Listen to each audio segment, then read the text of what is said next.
Welcome into the Get to Know Her edition of your Warrior Daily. I'm Lisa Seymour, and joining us today is head women's tennis coach at Wayne State, Sheila Snyder. Now, Coach, you guys have put together quite an impressive season thus far. You're 14-1. You guys have won your last 13 matches, and you're heading into the GLIAC tournament this weekend. So just talk a little bit about what you're expecting from your team at the GLIACs. Well, we're going to go into it like we have every other match. We're going to compete hard, stay focused. We play Saginaw Valley the first round.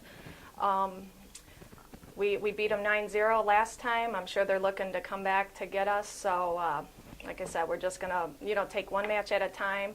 If we can get through that first match, Hillsdale and Grand Valley would be playing in their quarters. So I'm looking to see, that's going to be a tough match right there. The GLIAC this year is so deep and so competitive. Anybody has a chance of winning.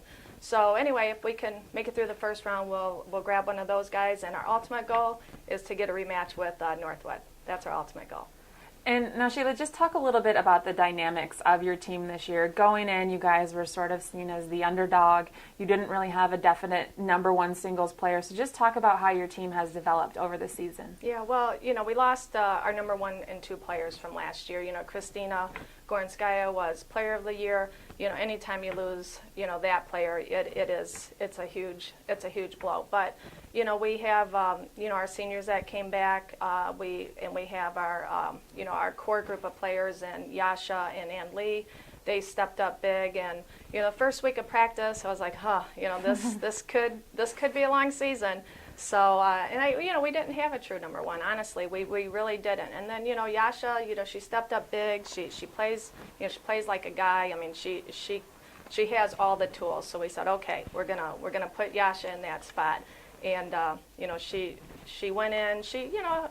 It was some growing pains there the first couple matches, and she fought through it. She learned, and she ended up with an 11-4 record. And in our league, 11-4 record at number one is pretty good. She, she's competing against the top people at every school, and they're tough.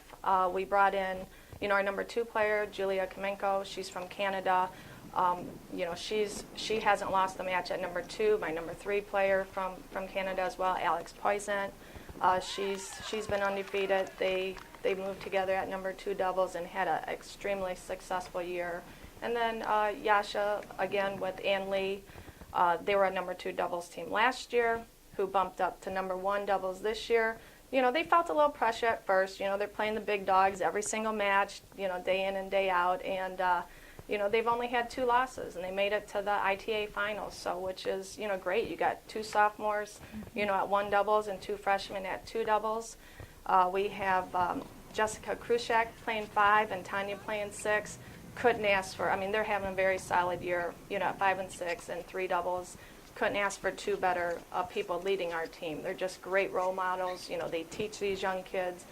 Great team chemistry. They're fun to be around. And it's just, just a great year so far. Couldn't ask for anything better.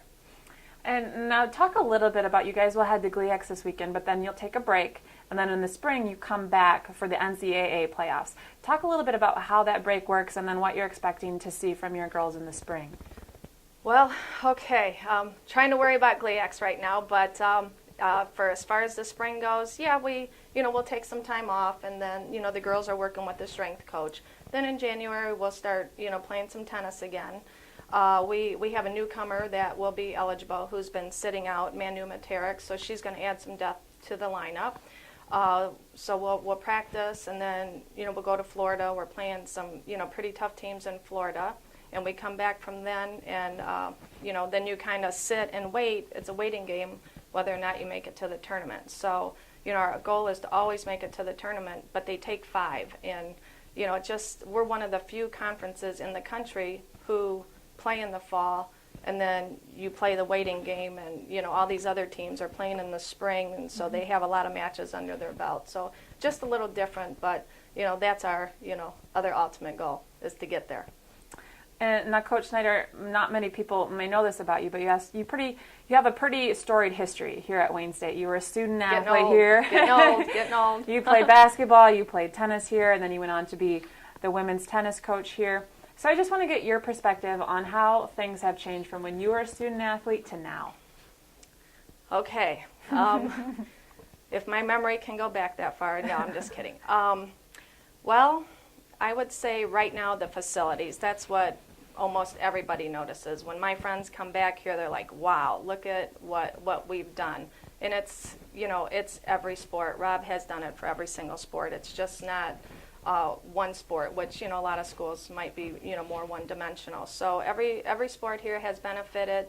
In my sport in particular, we used to, practice in the gym. And then when, that was when I was a player. And then when I was a coach, recently, we'd have to travel 20 minutes to a racket club, or we'd go to the city airport and practice. So now we actually have our own indoor facility on campus.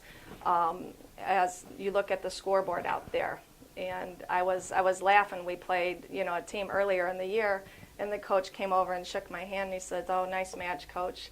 And I said, "Well, where are you going?" He said, "I'm going to take a picture of the scoreboard to show my AD." So that was a really nice feather in the cap for Wayne State, I thought.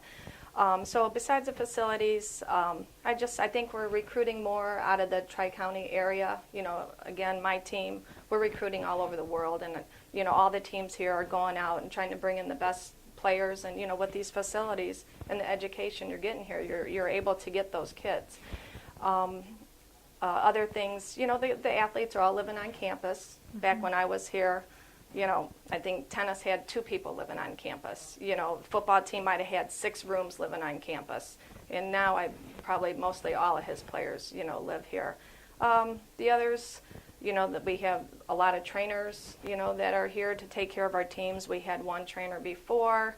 And just the weight room. I mean, my team has our own, personal trainers. So, that works with our team. So, helps us get ready, besides, off the tennis court. So a lot of great things happening here. Well, Coach Snyder, I'd like to thank you so much for taking the time to talk with me today, and certainly best of luck to you and your team this weekend. Okay, thank you. Well, my team's motto is TCB, so that's it. They're a bunch of silly girls, but they say, take care of business. So I said, okay, thank you for having me. We'll take care of business this weekend. For Coach Snyder, I'm Lisa Seymour. Thanks for joining us on the Get to Know Her edition of your Warrior Daily.